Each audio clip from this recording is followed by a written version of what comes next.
Bonsoir à tous, bienvenue sur le plateau Equinox Soir, votre décryptage quotidien de l'actualité. Lundi, vendredi, 19h, 21h, 18h, 20h, GMT, week-end de la nativité, particulièrement dramatique sur nos axes routiers. La nationale numéro 4, Yaoundé-Bafoussam et principalement, le tronçon d'Ikinimeki-Bafia aura été le plus meurtrier. Une collision entre un bus de transport interurbain en provenance de Koutaba circulant dans le sens Bafia-Yaoundé et un camion circulant en sens inverse au lieu dit pont de Nomalé. Là, fait état d'un bilan officiel de 35 morts et 18 blessés graves. Alors que l'émotion n'a pas fini de gagner les esprits, les sempiternelles interrogations sur les responsabilités sur ce énième drame sur nos principaux axes routiers est remise au goût du jour. Qui est le principal responsable? Comment éviter qu'à l'avenir, sur nos axes routiers soient assimilés, que nos axes routiers soient assimilés à des axes accidentogènes. Madame, Monsieur, tout à l'heure à 20h, c'est la grande édition du lundi présentée par Cédric Nouffelé tout de suite après le débrief du journal. Et tout de suite et maintenant, le fait du jour.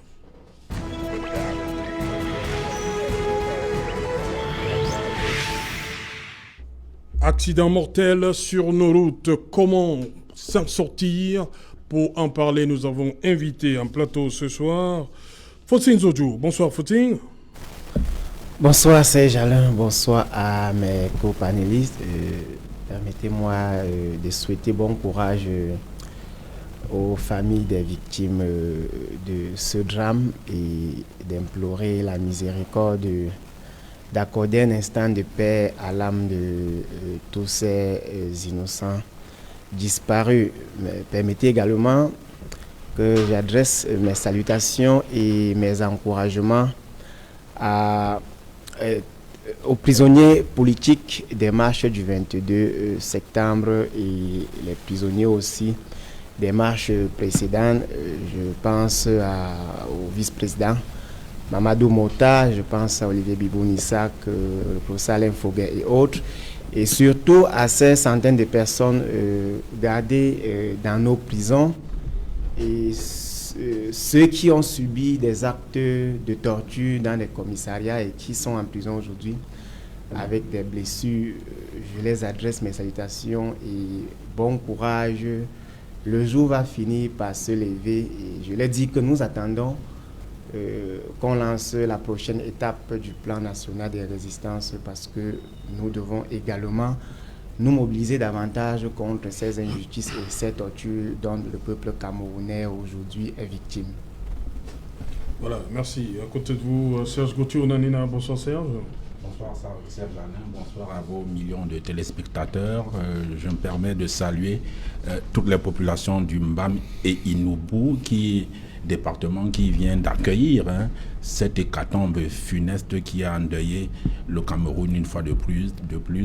Je voudrais en profiter au nom du peuple uni pour la rénovation sociale pour rendre hommage à ces 50 familles parce qu'il y a environ 35 morts officiels et plus de 18 blessés dans les hôpitaux.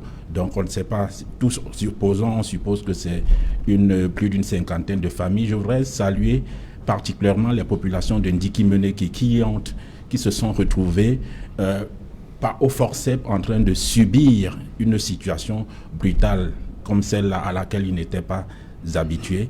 Quand j'ai fini de le dire et de le faire, je salue maintenant les populations de PK8 à PK14, c'est ma zone, celle d'Union Ekele, notamment des Eka et enfin de Bokito. Voilà, Isidore Okaï, bonsoir. Bonsoir Serge Alain. Bienvenue, vous êtes expert en sécurité routière. Oui, exact. Je vous remercie déjà de m'avoir invité et également je profite de l'occasion pour saluer toutes les populations de Ndiki-Meneki et ceux qui ont participé au sauvetage et au secours de ces blessés de l'accident de Nomalé. Parce que vous savez, nous sommes en fin d'année et il est prévu également de pouvoir éviter les accidents sur nos routes. en ces temps de fête qui est également un moment très difficile. Donc, pour le moment, je n'ai pas grand-chose. Nous allons rentrer. C'est pourquoi vous êtes là, on en parle tout à l'heure dans l'émission. Voilà, merci d'avoir accepté notre invitation. À côté de vous, Raphaël Ndougou. Bonsoir, Raphaël.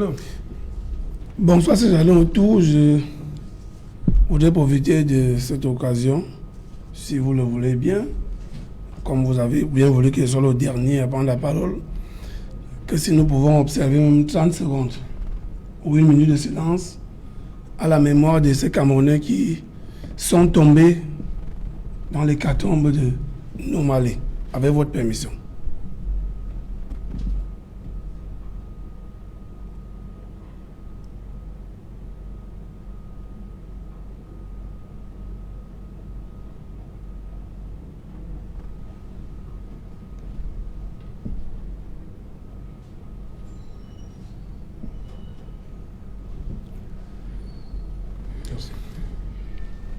Merci beaucoup, Sénateur Tout, et bonsoir à tous les Camerounais. Voilà. Isidore Kaye, on va dire comme ça, un autre drame. Exactement. Nos axes routiers. Oui. Et on avance toujours les chiffres. Parce que d'après le renseignement, d'après ce qui sort des forces, ceux qui ont donné l'information au niveau de la gendarmerie, on parle des conséquences, hein, c'est-à-dire beaucoup plus humaines. Oui. On avance très souvent le chiffre de 80% de causes humaines. Oui.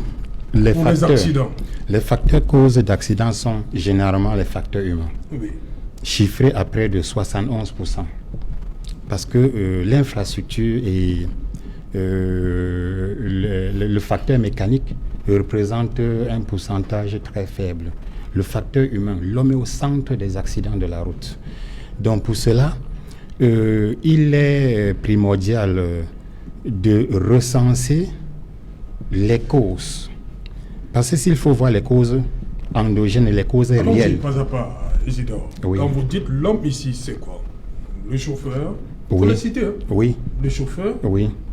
Le chauffeur. La prévention routière. Le chauffeur, la prévention routière. Oui.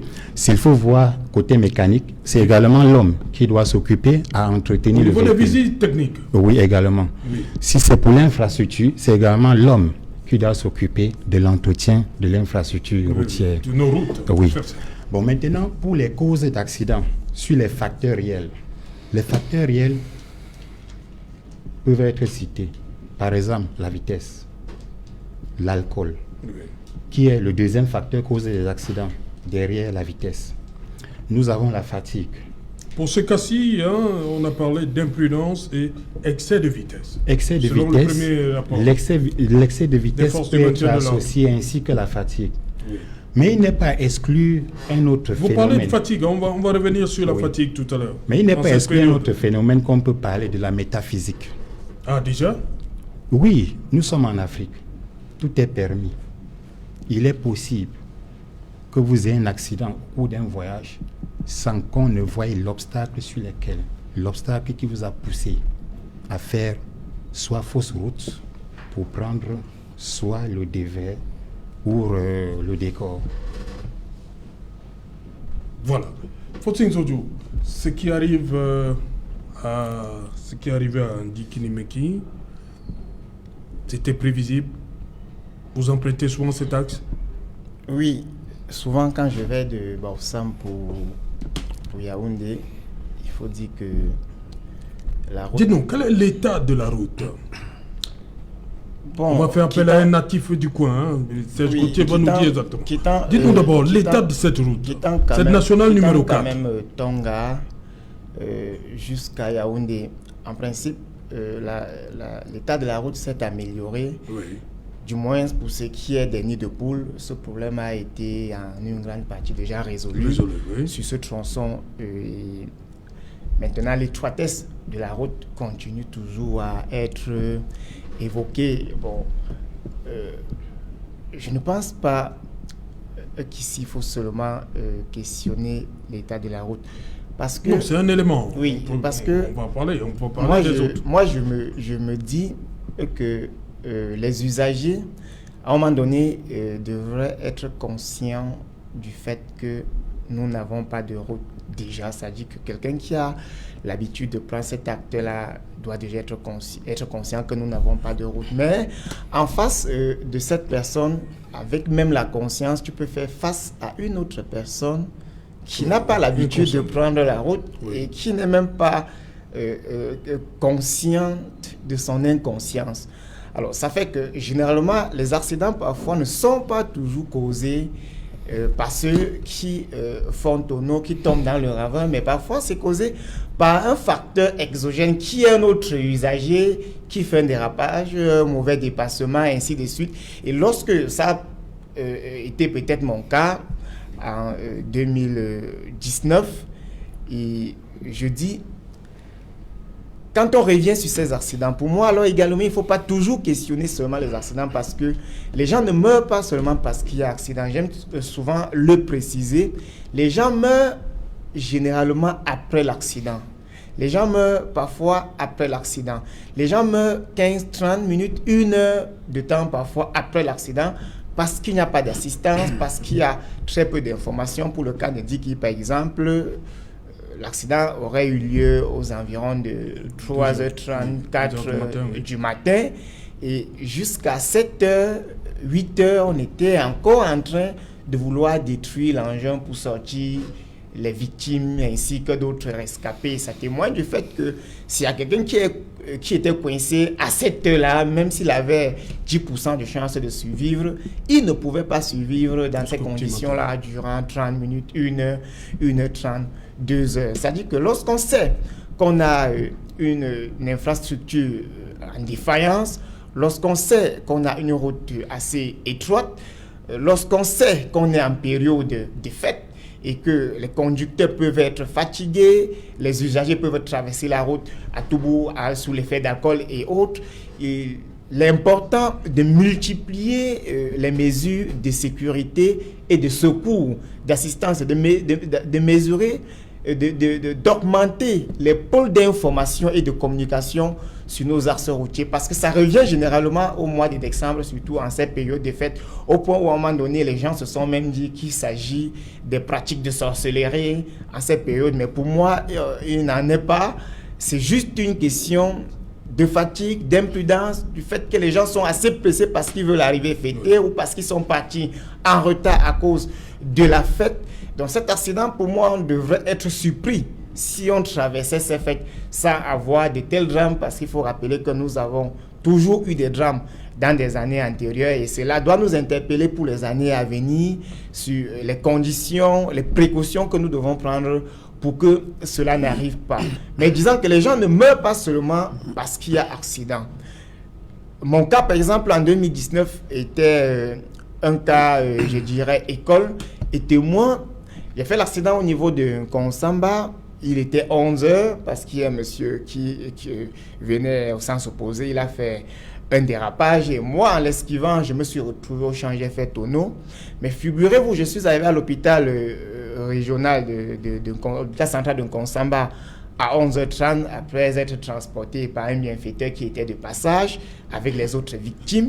Et j'y suis resté de 11h jusqu'à 16h parce que je n'avais pas 90 000 francs pour déplacer l'ambulance en direction de l'hôpital régional de Baossam ou de l'hôpital La Quintini de Douala. Alors imaginez, de 11h à 16h... C'est vous qui devez payer? Ça, c'est moi qui devais payer les 90 000 francs. C'est la somme qu'on m'avait demandé. J'avais proposé jusqu'à 40 000 francs. On a dit, bon, ce sont les consignes. Le directeur n'est pas là. En fait, si vous avez cette somme, on va déplacer. Bon, vous voyez, l'hôpital a un plateau technique très faible. Il y avait le scanner à faire, il y avait la radio à faire, il y avait beaucoup de choses à faire qu'on ne peut pas faire dans cet hôpital. Et si il me restait que 15% de chance de vivre, j'allais mourir en Konsamba. Et les gens allaient dire, Fautine Zonzou est mort de suite d'un accident sur la route. Alors qu'en fait, ce n'est pas l'accident qui est la cause principale de ma mort, mais la cause est humaine, parce qu'il y a des hommes qui ont refusé de faire leur travail, comme l'expert le disait tout à l'heure. Donc, aux environs de 16 heures, c'est un ami qui allait louer une voiture avec le peu d'argent que j'avais en poche, donc 30 000 francs, pour me conduire à l'hôpital régional de Baossam. Ici, là où j'ai fait le scanner, j'ai reçu les soins et les autres victimes. Et ces cas sont récurrents sur nos axes routiers. C'est pour cette raison que lorsqu'il y a accident, le bilan grandit très rapidement. S'il y a accident à 9h du matin, on a 10 morts. Et à 17h, on nous parlera de 40 morts. Mais qu'est-ce qui s'est passé entre 9h et 17h pour que les gens meurent? Il y a des hémorragies internes, il faut rapidement diagnostiquer. Il y a du saignement de sang qu'il faut stopper. Il y a des gens qui ont eu des traumatismes qu'il faut assister. On n'a pas tout ça. Alors, quand on va de Fumban pour Yaoundé, il n'y a pas un hôpital, entre guillemets, des références en route.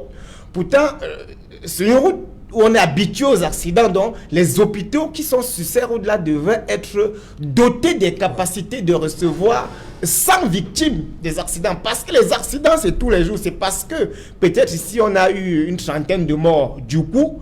Mais pour ceux qui voyagent tous les jours, vous savez qu'il est impossible de faire le tronçon Baoussam, Yaoundé, Douala, Yaoundé et d'autres axes du Cameroun sans voir 3, 4, 5, 10 voitures qui ont fait tonneau et que les gens ont perdu des vies sous anonymat sans qu'on ne communique. Okay. Donc je pense que une fois de plus, cet accident nous interpelle sur l'ensemble des responsabilités humaines. Donc, nous sommes responsables parce qu'on ne va pas toujours accuser la voiture, parce qu'on ne va pas toujours accuser les infrastructures. Justement. Voilà. Serge Gauthier Onanena, d'abord, vous êtes d'accord avec Isidore Kaye et Faustin Zodjo? L'homme est au centre de tout ça. En partie. En partie ben, oui.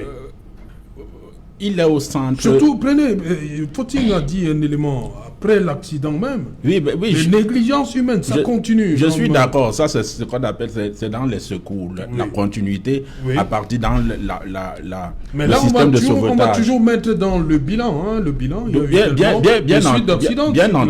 Bien entendu, parce que ceux qui font l'expertise dans les accidents disent que, il l'a dit, 70% sont des causes humaines, 20% sont des défaillances liées au véhicule et 10% sont des défaillances liées à l'état de la route. Dans les 70% dont liés à la défaillance humaine, il n'y a pas que le lieu, le théâtre de l'accident qui peut être un lieu de défaillance. Il peut avoir le prolongement de la prise en charge de l'accidenté. C'est ce qu'il dit. Et on sait que notre système de santé n'a pas toute la logistique nécessaire. Il n'y a pas eu suffisamment de planification dessus. Bien qu'on soit en train de préparer une canne. Là maintenant, les hôpitaux de référence sont un à Yaoundé, l'autre à Bafoussa, mais au milieu, là, au centre, entre les deux, nous sommes à pratiquement 400 km. Il n'y a pas un lieu qui pourrait d'abord secourir de façon très rapide et express les accidentés pour pouvoir les sauver ou au moins les maintenir dans une situation stable le temps que de meilleurs professionnels puissent les prendre en charge. Vous savez que moi, j'ai la manie des chiffres.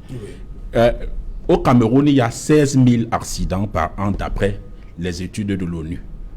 Et 1200 tués.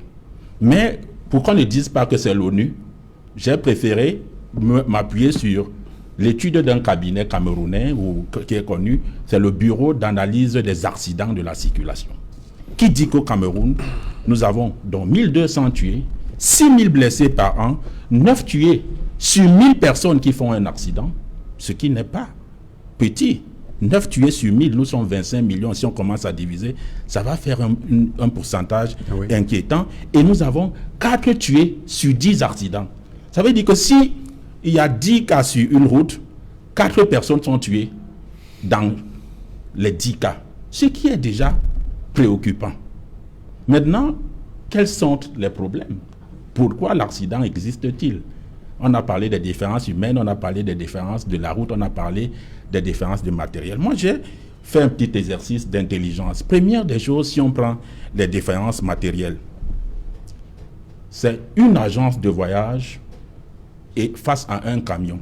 Première question, quel est l'état du véhicule dans l'agence de voyage? Est-ce que, parce que l'agence de voyage porte des vies, 30 personnes, 40 personnes, 70 personnes. Est-ce que le système de maintenance est efficace ou permanent? Cela est valable en même temps, à la fois pour l'agence de voyage que pour le camion. Quand on va même plus loin, est-ce qu'il a un bon système de freinage? Est-ce que les pneus sont de qualité?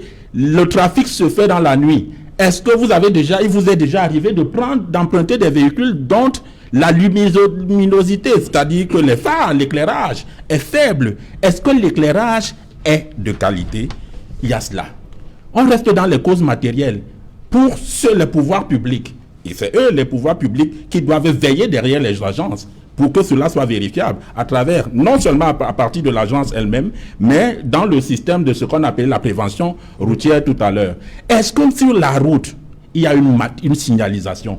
Et pour le cas de la route de l'axe Yaoundé-Bafoussam, où il y a des travaux, il n'y a pas encore de matérialisation routière. Et dans la nuit, ça peut prêter à confusion parce qu'il n'y a pas de ligne qui permet au conducteur, je préfère le conducteur que le chauffeur, parce que le chauffeur, c'est quelqu'un qui chauffe, le conducteur, c'est quelqu'un qui doit vous amener à bon port, qui ne donne pas la possibilité au conducteur de bien vérifier. Serge Alain, au-delà de la route Yaoundé-Bafoussam, prenez celle Douala-Yaoundé. Au Cameroun, on connaît quand la signalisation commence. Vous voulez pas prendre Douala-Bafoussam? En fait, quand je prends Douala-Bafoussam, quand je prends ça, je veux dire que là, c'est un cas, mais il faut généraliser. Au Cameroun, de façon générale, on connaît quand la signalisation commence. On ne sait jamais quand ça se termine. Cas pratique. Vous prenez un véhicule, on vous dit 60, vous voyez le panneau de 60. Vous ne voyez jamais la fin de 60 ou de 80. Vous avez déjà vu ça un jour, vous êtes chauffeur. Ce sont des choses simples.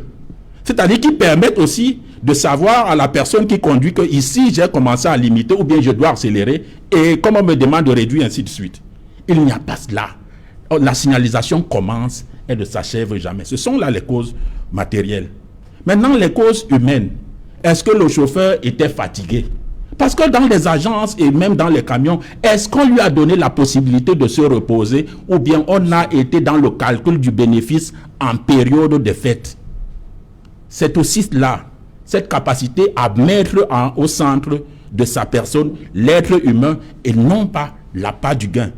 Est-ce que ce chauffeur était lucide ou en état d'ivresse? Un des deux, puisqu'il conduisait dans la nuit. Est-ce qu'ils étaient lucides ou en état d'ivresse? Est-ce que quand quelqu'un est un chauffeur, est-ce que celui-là maîtrisait le trajet, que ce soit le chauffeur du camion ou de l'agence? Est-ce que c'est un habitué du trajet ou un novice? Est-ce qu'il a mal apprécié le dépassement?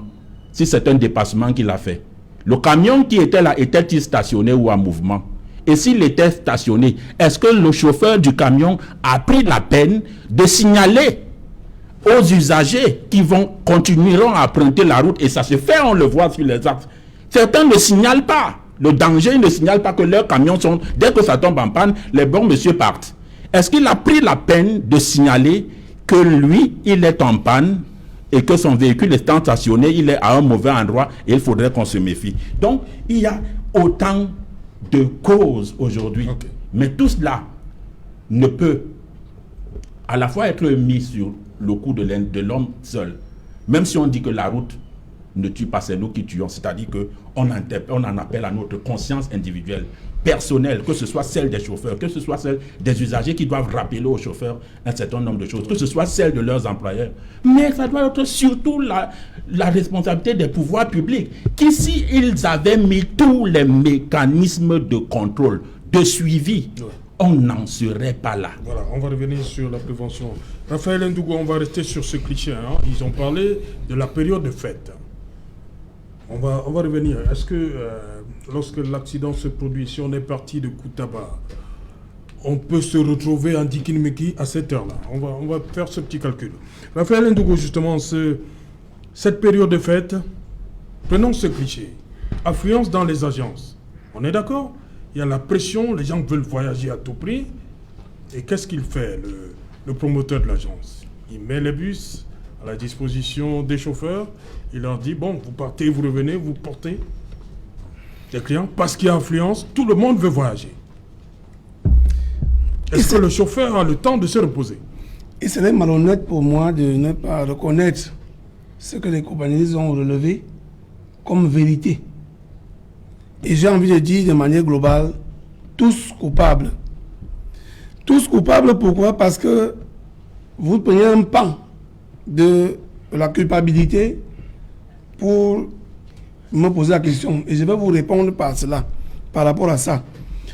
Nous avons proposé autrefois, lorsque nous n'étions pas encore ici à Douala, et nous étions alors leader d'opinion pour que les téléspectateurs sachent que ce n'est pas la télévision Equinox qui nous fait ce que nous sommes aujourd'hui. Nous avons l'habitude de le faire. Nous avons proposé qu'il y ait des séances de recyclage, des séances de formation des chauffeurs dans les agences de voyage. Et que le ministère des Transports veille pour se rassurer que ceux qui conduisent les Camerounais ont un salaire au moins conséquent du nombre de passagers qu'ils transportent au quotidien. Vous ne pouvez pas transporter 69 personnes et vous avez un salaire de moins de 100 000 francs. Alors que sur les axes, nous connaissons combien ça coûte pour partir de Yaoundé, pour Koutaba et même Fumban. On sait combien ça coûte et on sait ce qu'un transporteur conduit. Raphaël Edougou. Oui. Pour revenir à ce qu'a dit Faustin Zodjou, on peut bien payer les chauffeurs, ils sont bien payés. Et comme a dit Serge Gauthier, est-ce que le chauffeur du camion en matériel a fait comprendre qu'il avait un souci si le camion était garé? Votre chauffeur, le chauffeur de l'agence peut être bien payé, la voiture peut être en bon état et tout, mais il y a l'autre côté, il faut tenir compte de l'autre aussi. L'autre véhicule. Je vous ai Donc dit... la faute, ce n'est pas seulement les agences de voyage. J'ai pris le premier pan qui est la gestion des hommes qui travaillent dans les agences de voyage. Oui. Et je vous disais que c'était un pan. Parce que tous coupables, on va y arriver. Oui. Donc ça veut donc dire quoi? Ça veut dire qu'il y en a que les petits amis peuvent prendre dans les quartiers parce qu'ils ont ouvert des agences de voyage et n'ont pas la formation adéquate. Maintenant, il est possible que, comme ils ont l'habitude avec la routine, on peut quand même les former. C'était à l'époque du ministère Beloba Margari. Et il a commencé par le faire. C'est-à-dire que renforcer les capacités des chauffeurs dans les agences de voyage et se rassurer que, au moins, et cela ne se passe pas seulement pour le ministère des Transports, ça se passe également pour la CNPS qui doit veiller qu'on affilie les travailleurs des agents de voyage à la CNPS, etc.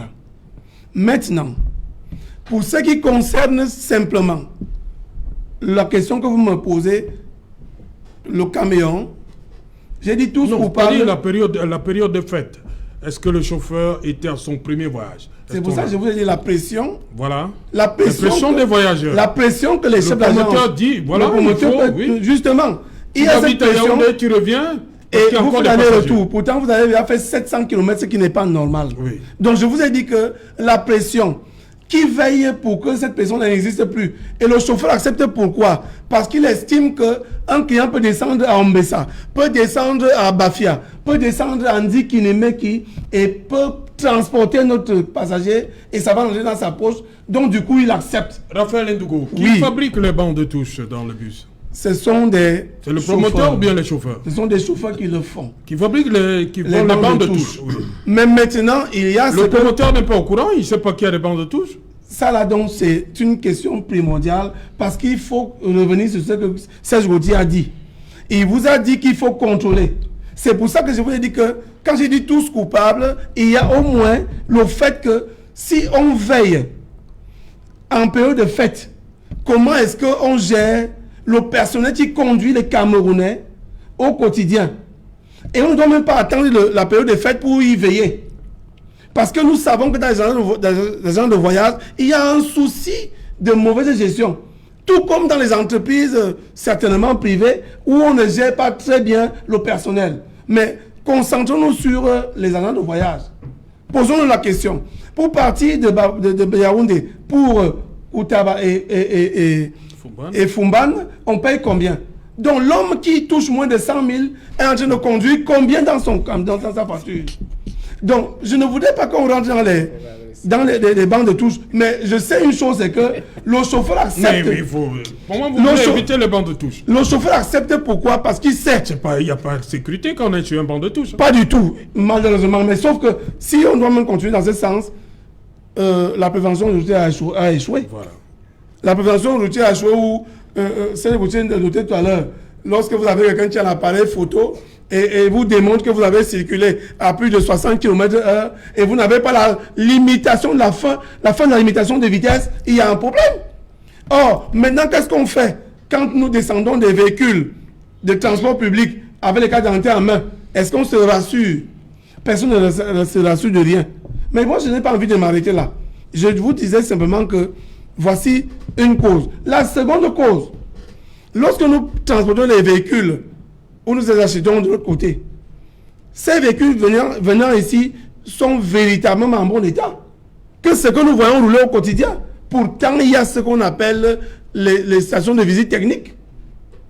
Parce que quand on va vous raconter l'histoire du genre, il y avait un camion stationné et qu'il n'y avait même pas la matérialisation horizontale. C'est un problème. Bien que ces routes soient en chantier, ça veut dire que quand le bitume est déjà passé, on doit tout faire pour matérialiser. Surtout qu'elle est fréquentée. Nous avons vu une vidéo ici entre EDA et Puma où une voiture est totalement tombée dans une rivière pour la simple raison que le chantier a été abandonné. Ça veut dire que je tombe directement pour démontrer que lorsqu'il y a des chantiers qui sont octroyés aux sociétés, il y a le cahier de charges qui va avec. Quand la route est encore en chantier, ça doit pouvoir être signalé aux usagers de la route. C'est tout cela que je dis que tous coupables, parce que il y a des causes humaines, mais il y a aussi la cause étatique, ce qui nous gouverne. Vous ne pouvez pas vous rendre compte quand vous prenez la route, nuitamment, Douala, Yaoundé, avec des chantiers abandonnés. Et ces chantiers abandonnés-là, on n'a même pas balisé pour que l'automobiliste qui n'a pas l'habitude d'y circuler, qui sort peut-être de Bafoussam et qui va s'y rendre à Yaoundé. Du coup, la voiture va se retrouver dans la rivière. C'est pour dire quoi? C'est pour dire que chacun à son niveau doit pouvoir faire son travail pour qu'on se retrouve quand même dans un pays où on est à l'aise de circuler. Monsieur Fauting a dit ce qui est vrai. Lorsque vous êtes victime d'un accident de la circulation sur nos axes routiers, j'ai vu un jour notre goléado offrir deux ambulances. C'est une bonne chose. Mais il faut construire des hôpitaux sur nos différents axes routiers. Des hôpitaux de référence. Il ne faut pas être d'un parti politique quelconque pour le reconnaître. Parce que ce qu'il dit est vrai. Ça dit que vous pouvez mourir parce que personne ne peut vous venir en aide. Mais sauf que ce que nous retenons souvent, c'est que quand vous êtes victime, on vient vous fouiller les poches dans les différentes villes ou alors sur les axes routiers. Pourtant, vous mourrez. Vous avez présenté un monsieur ici qui est habitant international. Il est aujourd'hui handicapé. Pour la simple raison qu'il n'y a pas de prise en charge. Donc si je vous ai dit que tous coupables, c'est parce que l'État, ceux qui nous gouvernent, ne tiennent pas compte du fait qu'il peut avoir un accident. Madame Foning qui était du LDPC, n'est-elle pas décédée dans ces conditions? Vous n'avez pas vu le professeur Conchou accidenté dans les mêmes conditions? Vous pensez que c'est une affaire qui laisse quelqu'un parce qu'il est d'un parti politique ou l'autre? Malheureusement, monsieur Otou, là où vous me voyez là, je n'ai pas besoin de parler ici d'un parti politique. Je voudrais que ces gens se réveillent quand même. Se réveillent quand on vous donne le portefeuille des travaux routiers. Autrefois, il existait le ministère des Travaux publics et des Transports. C'était jumelé. D'où vient-il qu'on les en fait comme ils veulent? Et les gens se comportent comme ils veulent et on ne sanctionne pas. Il faut sanctionner. Ce n'est pas les agents de voirie qu'il faut sanctionner. Il faut bien que le Premier ministre prenne ça sur lui pour démontrer que ici, il y a eu des manquements. Lorsque vous avez quand même la signalisation horizontale, que les fonds qu'on prélève dans les affaires de prévention routière, le vol qui existe là, les fonds là vont où? Est-ce qu'il faut que ce soit Honorable Jean-Michel Nietzsche pour se lever et parler de ça? Ça doit être une préoccupation de tous les honorables députés de l'Assemblée nationale. Jean-Michel Nietzsche, c'est le seul député au Cameroun. C'est pour ça que je vous dis que ça devait être une préoccupation de tous. Parce que ces 25 000 qu'on paye au quotidien sur les axes routiers, ça va où? Les 179 autres députés, qu'est-ce qu'ils font? Mais justement, c'est la question que nous posons donc ce soir. Pour dire que ce n'est pas une affaire d'un député X ou Y de tel parti politique. Nous disons qu'on paye au quotidien lorsque vous avez circulé à plus de 60 km/h. Mais au moins, vous payez, on vous donne un reçu, on ne suit pas. Qui suit cela? Cet argent-là va où? entre tous les jours, les gens décèdent dans nos axes routiers. Ça fait très mal au cœur. Merci, on va se calmer. Oui, rapidement, voting. J'ai une question pour vous. Okay, je préfère revenir après. Oui, voilà. Isidore Kaye, justement, il y en a qui pensent que ministère des Transports et Gendarmerie, c'est-à-dire promotion, prévention routière, font beaucoup plus dans la répression que dans la prévention. Vous empruntez souvent des axes et vous tous vous connaissez que les gendarmes parfois se cachent dans des... Oui, ça c'est... Pour frapper ceux qui vont, ils vont un peu trop vite là. Pourquoi se cacher? C'est une pathologie parce que la répression ne peut pas apporter un changement sur la mentalité de nos usagers de la route. La répression ne peut rien apporter. C'est inutile de jouer au camouflage pour placer un radar à l'inconnu après un panneau qui est dans les buissons. Oui, ça doit être... tout le monde doit voir le radar. Il est dit, selon les normes. Oui. La route, les usagers doivent être informés de la présence du radar sur le long du trajet. Ceci permet de dissuader et d'amener les usagers à respecter la Pourquoi nous on cache alors nos radars? Pourquoi? C'est pour arnaquer. Puisque vous payez 25 000 francs, beaucoup de personnes bien nantis préfèrent en sortant de chez eux mettre 25 000 de côté pour rouler plus vite et payer et s'en débarrasser après. Mais par contre, il y a des usagers véreux qui ne payent rien, surtout les transporteurs clandestins. Ils sont déjà en connivence avec ces équipes de prévention, que ce soit je ne sais pas d'où, de la route, qu'ils vont donner quelques billets et puis passent inaperçus. Et c'est eux qui, plus loin, va causer l'accident. Moi, je voulais revenir sur un sujet dont nous n'avons pas parlé précisément, concernant l'accident sur la route nationale numéro 4. Ici, c'est question d'infrastructure. Cette route est en cours de réhabilitation depuis 2 ans. Il faut déjà rappeler que c'est un projet sur le président Aïdjo qui a été mise en circulation sous le président les premières années. Oui, cette route a été mise en circulation il y a de cela environ 35 ans. Oui. Mais notez bien que une portion du tronçon de cette route vit encore bien en bon état jusqu'aujourd'hui. De Pont de Bebda jusqu'à Yaoundé, elle a été faite par Cogefa. Et il y a encore les traces de Cogefa au Cameroun. Ça fait 36 ans que cette portion de route existe sans nid de poule. Vous allez sur la provinciale 15, le tronçon Bafang-Baganti. C'est également fait par Cogefa. Cette route est intacte. Mais s'il faut revenir sur la réhabilitation actuelle, qu'est-ce qu'on fait? Elle respecte les normes en matière des routes, dites routes nationales. Oui.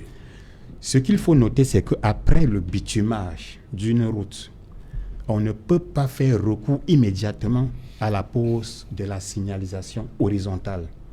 Mais par contre, on peut préconiser une signalisation temporaire. Parce que la signalisation horizontale définitive se fait 2 mois après, quand le bitume est passé. Parce qu'il y a un moment, il y a un temps pour que le bitume prenne corps afin qu'on vienne passer la signalisation horizontale. Maintenant, ce qui suit également, c'est qu'au même moment, la signalisation verticale pouvait être également posée. Mais signalisation verticale temporaire, puisque la route est en chantier. Mais je reviens encore à dire, la route n'a pas de problème d'étroitesse. Cette route respecte les normes en matière de route dite nationale. Le problème des causes d'accidents sur une route, c'est l'incivisme. Une route n'a jamais demandé à un usager de faire le dépassement au sommet de côte dans les virages, ni dans des zones d'ombre, en principe pour dire. Maintenant, quand vous prenez le cas de figure des routes, s'il faut partir de Bekoko-Banjul sur la RN5, cette route vraiment est défectueuse. Mais reste sur la délimitation de dimensionnement. Maintenant, le problème, c'est l'entretien de cette route dépend maintenant de la direction de l'entretien de la protection du patrimoine routier. C'est logé au ministère des Travaux publics. C'est leur rôle. Si sur la RN 5, nous avons vu poser ces derniers temps des nouveaux panneaux de signalisation. Cela relève également du ministère des Travaux publics, mais de la direction des infrastructures, des équipements de sécurité routière. Mais maintenant, qu'est-ce qu'il faut pour nos routes? C'est qu'il faut qu'on s'intéresse aux questions des normes. Est-ce que les équipements de sécurité routière qu'on pose sur nos routes respectent les normes? Ça, c'est l'une des questions fondamentales. 2 fois, moi et Pyramide Prévention, nous avons organisé 2 séminaires sur Yaoundé en 2017 et 2018 sur les questions de normes en équipement de sécurité routière. Voyez-vous, Cogefa a conçu une route, la provinciale 17, le tronçon Tchang-Carrefour-Bamungum, la provinciale 15, le tronçon Bafan-Baganté, et une portion de la RN4, c'est-à-dire de Tonga à Banjul, et celui de Bebda à Yaoundé. Mais quand vous allez sur la P15, vous trouvez encore des panneaux de signalisation qui donnent encore leur dernière énergie. Mais ce sont des panneaux fantômes. Ils sont morts il y a 36 ans. La durée de vie d'un panneau normal, c'est 18 ans maximum. Parce que la durée de vie minimale, c'est 12 ans. Qu'est-ce qui se passe aujourd'hui? À cause de la corruption, nous voyons des panneaux qui ne tiennent que le temps de leur vie. 2 mois, 3 mois. Pourtant, les panneaux de signalisation permettent à la route de communiquer avec nous, les usagers.